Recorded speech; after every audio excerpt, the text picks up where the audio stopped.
Salut tout le monde. Dernière édition de Premier Arrêt avec Stéphane White. Salut Steph, ça va bien? Ça va très bien, Daniel, merci. Yes. Dernière émission, puis grosse émission aujourd'hui, parce qu'au moment où on se parle, on vient de connaître l'identité des joueurs qui faisaient leur entrée au Temple de la Renommée. Il y a Duncan Keith, il y a Zdeno Chara, il y a Alexander Mogilny aussi qui attendait depuis un moment, puis il y a Joe Thornton. Donc, dans le cas de Chara, Thornton, Duncan Keith, c'est leur première année d'admissibilité, puis Alexander Mogilny, ça faisait un bon moment déjà. Ce qui fait que pour Carey Price, on se demandait s'il allait entrer à sa première année d'admissibilité. Ce ne sera pas le cas cette année. Probablement que ça va être le cas dans les prochaines années. Je pense que tout le monde s'entend pas mal là-dessus. Steph, si je te demandais, tu étais une des personnes qui a mieux connu Carey Price ici au Québec. Si je te demandais ta première réaction par rapport à cette nouvelle-là, c'est quoi? Bon, ma première réaction, je suis un petit peu surpris et déçu, c'est certain. Je m'attendais à ce qu'il rentre dès sa première année. Et j'ai déjà reçu 5-6 textes de personnes qui sont dans le hockey, qui disent eux autres tout déçus un peu ou surpris de sa non-sélection. Il reste que c'est pas la fin du monde. Je pense que c'est seulement une question de temps avec Carey. Et il va y rentrer. Ça va être mon premier message que je vais faire tout de suite après notre émission. Et puis, ben, décevant dans le sens que Carey a rien enlevé aux stats de deux gars qui sont déjà là, qui n'ont pas gagné la Coupe Stanley. Parce que Mhm. si la Coupe Stanley est un critère, ben d'abord, ça veut dire que je peux comparer Carey à Henrik Lundqvist qui n'a pas gagné la Coupe. Et il a à peu près la même moyenne de buts contre en carrière et la même efficacité en carrière. La seule affaire qui distingue Lundqvist de Carey, c'est qu'il y a plus de victoires, mais Ouais. c'est dû à plus de matchs joués.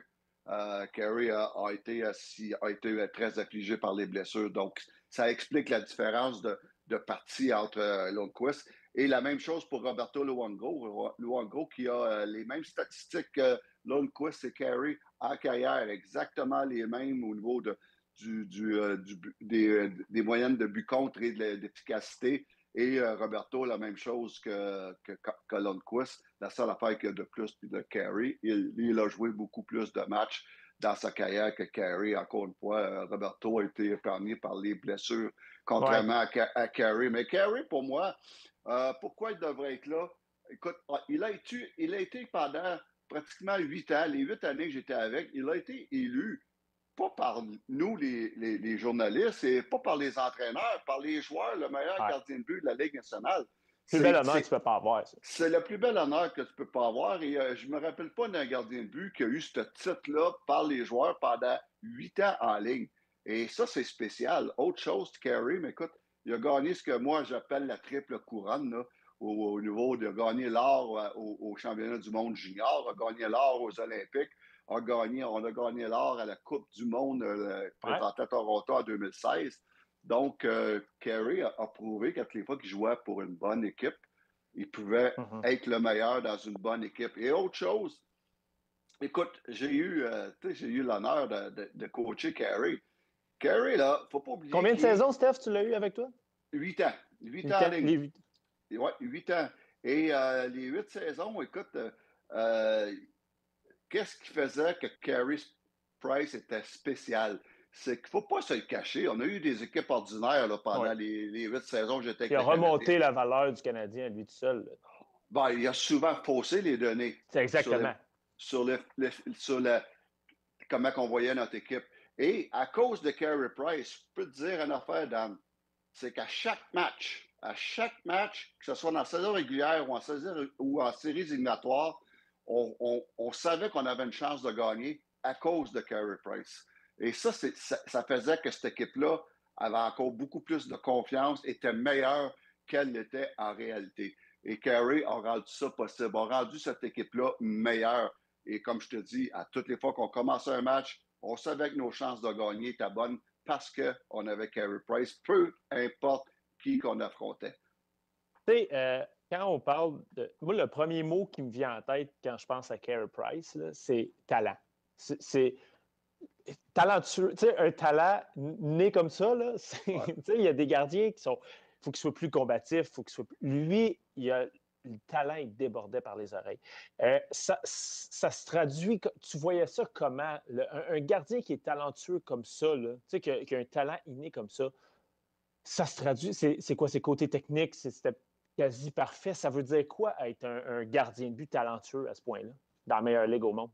Bon, écoute, il y avait tout ce qu'on appelait le, le package total.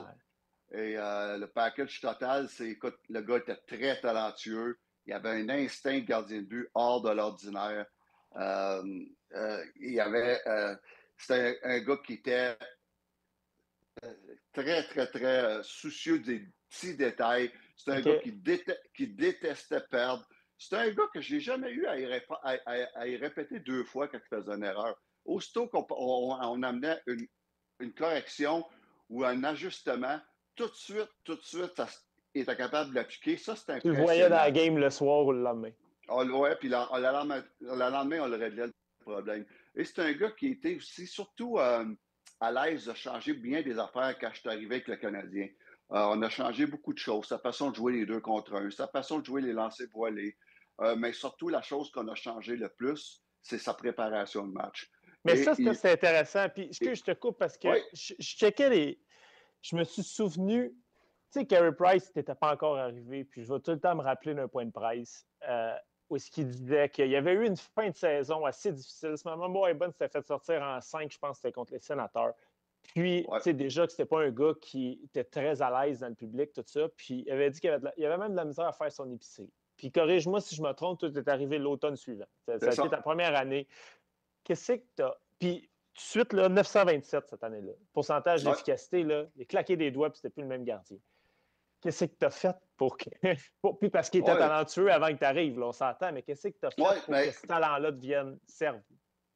exactement. À mon arrivée, la chose qu'on reprochait le plus à Carey Price, c'était son inconstance. Ouais.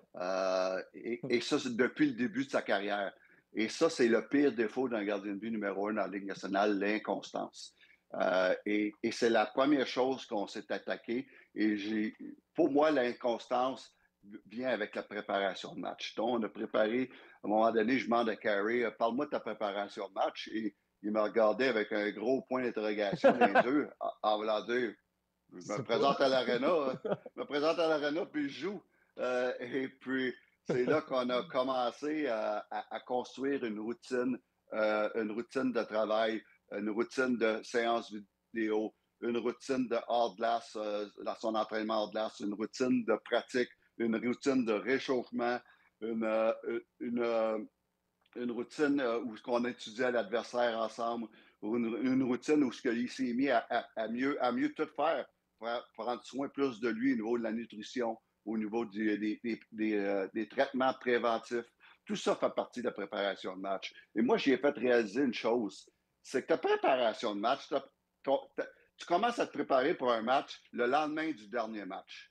Le lendemain, ta préparation de match est commencée pour ton prochain match. Peu importe quand tu vas jouer. Tu peux jouer dans 2 jours, dans 4 jours, dans une semaine, dans 2 semaines. On ne sait pas quand tu vas jouer, mais ta préparation de match, ça débute le lendemain matin de ton dernier match. Et c'est ça qui a changé dans toute sa façon de faire. Il est devenu un pro, il est devenu discipliné dans tous les aspects, hors glace, sur glace, vidéo, à la maison, dans sa nutrition, dans son sommeil, dans sa gestion de prendre soin de lui. Et tout ça mis ensemble fait que tu as un gardien de but qui est beaucoup plus près et la préparation amène la constance dans ses matchs et on l'a vu. Et surtout, focuser sur les bonnes choses. Une des choses qu'on a faites, c'est que je me souviens, un des premiers meetings avec Carey, je lui demande c'est quoi tes objectifs. Puis là, il me parle d'objectifs en terre de stats, puis de nombre de départs, puis de nombre de victoires, puis de moyenne de buts contre, puis de Ouais. moyenne d'efficacité.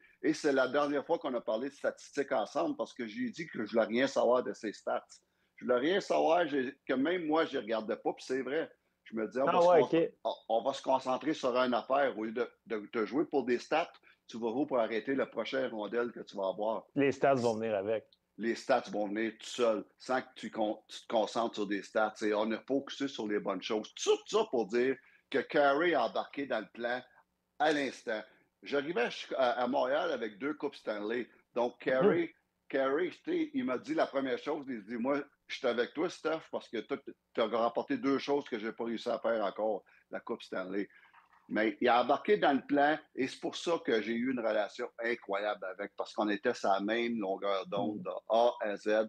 Mais le gars, tu willing pour le faire, mais il fallait qu'il fasse des ajustements qui fassent du sens pour lui, parce que je me l'aurais fait dire pas à peu près. Tu sais, il y a beaucoup de monde au Québec qui aurait payé pour travailler, moi le premier, là, pour travailler avec Carey Price à chaque jour. C'est un des plus beaux défis que tu peux avoir dans la Ligue nationale, d'être coach et goaler, de probablement Ouais. le gardien le plus talentueux de sa génération. De l'extérieur, là, le gars qu'on voyait, c'était un gars qui semblait pas mal tout le temps en contrôle de ses émotions, pas bien différent après une victoire qu'après une défaite. Tu sais, tout le temps, le flatline un peu. Il ne laissait pas, publiquement, il ne laissait pas paraître, surtout quand il vieillit, il ne laissait pas paraître ses émotions. En coulisses, là, dans l'intimité, est-ce que c'était ça aussi ou quand il était avec sa garde rapprochée, il se laissait un petit peu plus aller? Bon, écoute, c'est un gars qui avait du fun avec ses chums à l'intérieur quand on était en voyage à l'hôtel, tout ça. C'est un gars qui était capable d'avoir du fun avec ses chums. Mais c'est un gars qui était. Il a changé au niveau du tempérament, dans le sens qu'il était plus en contrôle de ses émotions. Je me souviens, moi, quand je n'étais pas avec le Canadien, j'ai vu souvent des Carey Price casser un bâton ou perdre complètement sa concentration. Et c'est quelque chose, sur tout qu'on a travaillé. J'ai dit, tu peux pas garder les buts frustrés. Ça se fait pas. Parce que quand tu es frustré, tu te concentres plus sur les bonnes choses, qui est d'arrêter la prochaine rondelle. Ta tête est ailleurs. Tu peux pas garder les buts frustrés. Et même dans les pratiques, souvent, il donnait 5, 6, 7 buts en ligne. Et là, je le voyais, j'ai dit, bon, là, j'avertissais l'assistant coach à côté de moi, là, j'étais sur le bord de la bande, là. Je disais, check bien ça, là, il y a un bâton qui va voler dans 17-30 secondes. Fait qu'il cassait son bâton, frustré, puis à peu près 5 minutes plus tard, j'allais le voir, puis il dit, puis, ça tu fait du bien? C'est-tu la faute de ton bâton? Tu ne l'aimais pas, ton bâton? Et là, il réalisait que, regarde, pas là qu'il relaxe, mais écoute, mais c'est ce que je veux revenir avec Carey, c'est qu'il était willing pour faire des changements, il les a fait. Et moi, c'était surtout pour te dire, fais attention à ta frustration ou à ton body language, parce qu'il reste que tu es le joueur le plus important de cette équipe-là. Tu es sur la glace, tout le monde te regarde, le gardien de but surtout dans le numéro un. contexte du Canadien. Oui, mais puis j'ai dit, c'est pas parce que tu t'appelles Carey Price, parce que tu es le gardien de but numéro 1 de cette équipe-là. Puis le gardien de but numéro 1 de chaque équipe doit faire attention parce que c'est le leader, c'est un leader, c'est le joueur le plus important à sa glace. Et quand ton gardien de but ne contrôle pas ses émotions ou semble hors de son match au niveau de la confiance, son body language, etc., mais ça a un effet négatif sur ton équipe. Je disais tout le temps, fais attention à ton body language, à ta frustration, contrôle ça parce que tu as un effet énorme sur notre équipe. Et ça, Carey, tu es assez intelligent pour le comprendre. Tu sais, c'est pas pour rien, Carey, là, pour lui donner qu'est-ce qu'il y a. Le gars, là, est quand même le gars qui a le plus de victoires dans l'histoire du Canadien. Je ne parle pas de l'histoire des Blue Jackets, là, Dan. Je te parle de l'histoire du Canadien de Montréal. Et c'est incroyable. Donc, c'est quelque chose de spécial. C'est un gardien de but spécial. Et puis, pour ce qui est du temps de la renommée, c'est seulement une question de temps. Je suis 100% d'accord avec toi. On dit souvent que c'est dans le hockey, c'est peut-être la job qui a le plus de pression, c'est d'être goaler numéro 1 du Canadien. Ben, moi, j'ai tout le temps dit gardien de but numéro 1 du Canadien de Montréal et quarterback des Cowboys de Dallas. C'est les deux postes les plus de pression en Amérique du Nord. C'est quand même pas rien. Steph, je veux qu'on parle avec toi principalement de 2 autres joueurs qui vont faire leur entrée au temps de la renommée. Puis il n'y a pas de surprise. Pour moi, là, c'était. Donc, on va commencer par Duncan Keith. 3 Coupes Stanley, 2 médailles d'or olympiques, 2 Norris, 1 Conn Smythe. Il est membre d'un défenseur numéro 1.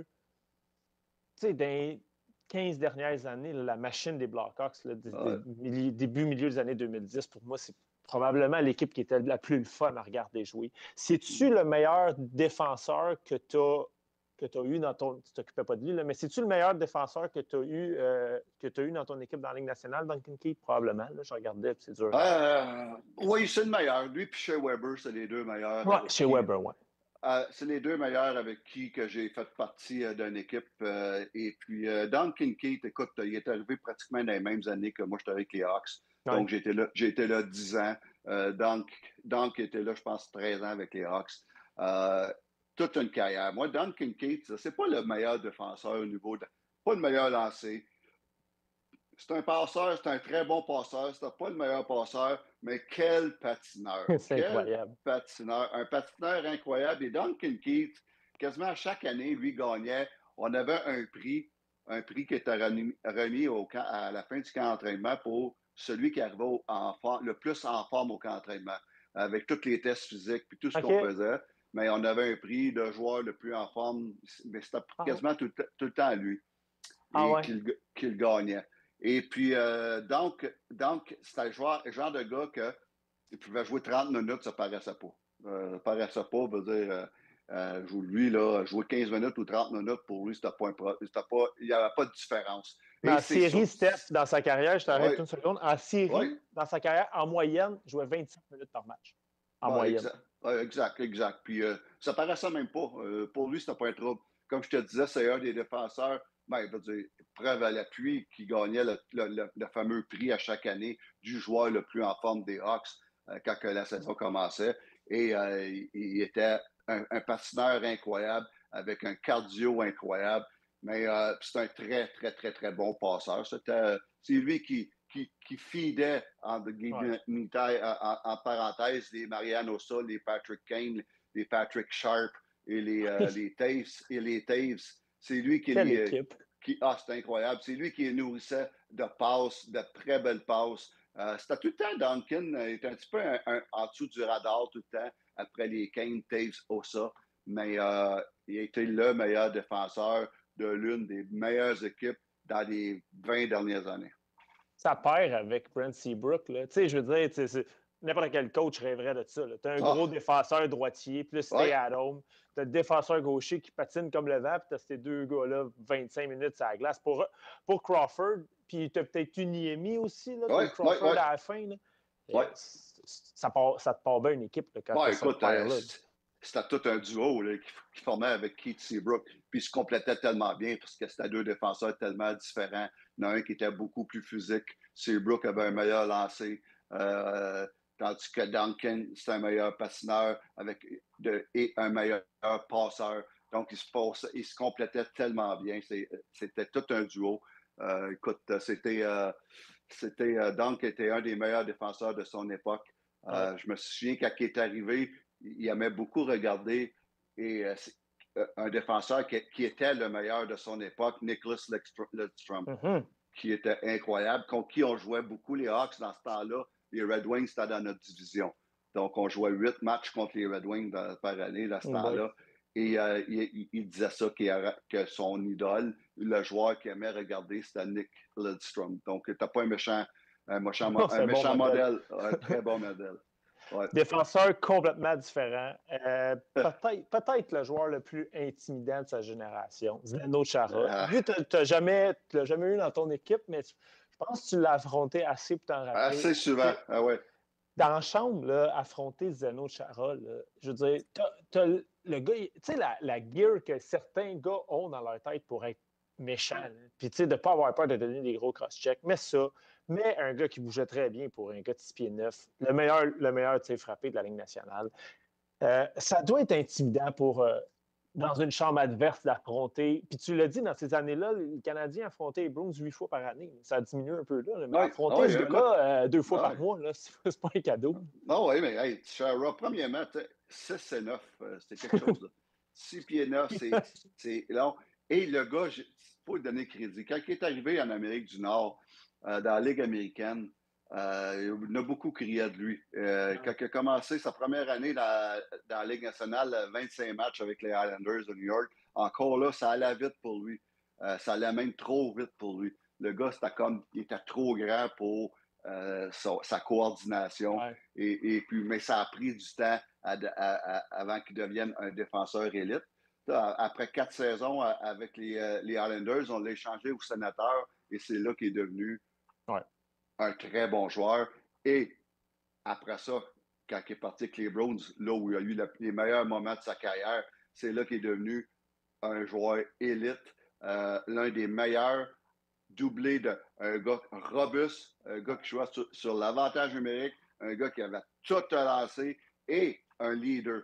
Un leader. Il y avait tout que tu voulais de défenseur. Et puis, quelle amélioration. C'est le gars qui s'est amélioré le plus que je connaisse. Ouais. Quand tu l'as On vu ne pouvait arriver pas à ses prédire que premières... ça allait être un Hall of Famer qui a joué 25 ans Ah, dans la Ligue nationale au début des années 2000. absolument pas. Il était tellement croche, il était tellement lent, il était tellement tout. Quand il est arrivé dans la Ligue, c'était comme tout ce qu'il y avait, il était grand. Ça Ouais. s'arrêtait là. Il s'est développé d'une façon incroyable pour devenir l'un des défenseurs les plus craints, offensivement et physiquement. Et c'est toute une combinaison, ça, pour un défenseur. On rêve tous d'avoir ça. Un Ouais. gars qui est craint offensivement et physiquement. Et même des fois, je me souviens, dans les années qui ont gagné la Coupe Stanley en 2011, il y a même des fois que Claude Julien l'envoyait devant le filet sur Oui. l'avantage numérique. Donc, il faisait ce rôle-là.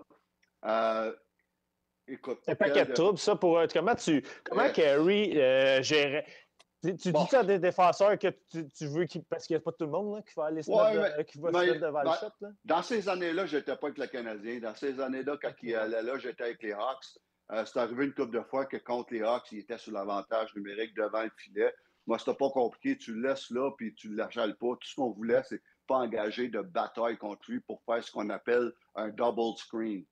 Fait que Chara, il est là. Fait qu'on, le gardien de but, tu vis avec. Tu as un gars t'occuper au lieu d'avoir 2-3 gars qui bataillent devant toi. Donc, qui crée ce qu'on dit, encore une fois, un double screen. Donc, mais son tir, comment que. C'est quoi, quand tu de la pointe, là, s'il n'y avait pas le meilleur tir, tu n'es pas loin d'avoir le meilleur là, dans ces bonnes années. C'est quoi, avec Weber peut-être? Là? C'est quoi le Carey, il veut voir le tir ou il veut que s'il y a des tu veux voir. Okay. Tu veux voir. C'est ôtez-vous de là. Si tu le vois, un lancer de la pointe, que ça n'importe lequel, ça soit le meilleur lancer de la pointe de la Ligue, s'il n'y a pas de trafic, tu es supposé d'arrêter. N'importe quel gardien de but va l'arrêter. C'était Chara, ôtez-vous de là. Pas en plus, mais tu ne veux pas être dans la ligne de tir quand Chara lance, je peux te dire ça. Et ça, c'est une affaire que Joel Canville détestait, ça, les lancers voilés, les lancers bloqués. Détestait ça parce qu'il disait, justement, il dit, premièrement, il a tout le temps interdit à des Jonathan Toews, des Ossa et des Keynes de bloquer des lancers. Parce qu'il dit, moi, je ne perdrais pas un de mes meilleurs joueurs parce qu'il bloque des shots. Ça, c'était sa philosophie. Puis il me dit, si on n'a pas personne qui voile la vue de notre gardien de but, c'est la job de notre gardien de but. Puis s'il ne l'arrête pas, mais toi, Steph, tu iras le voir et tu lui donneras de la merde. C'était la philosophie que Joël et les gardiens de but adoraient ça.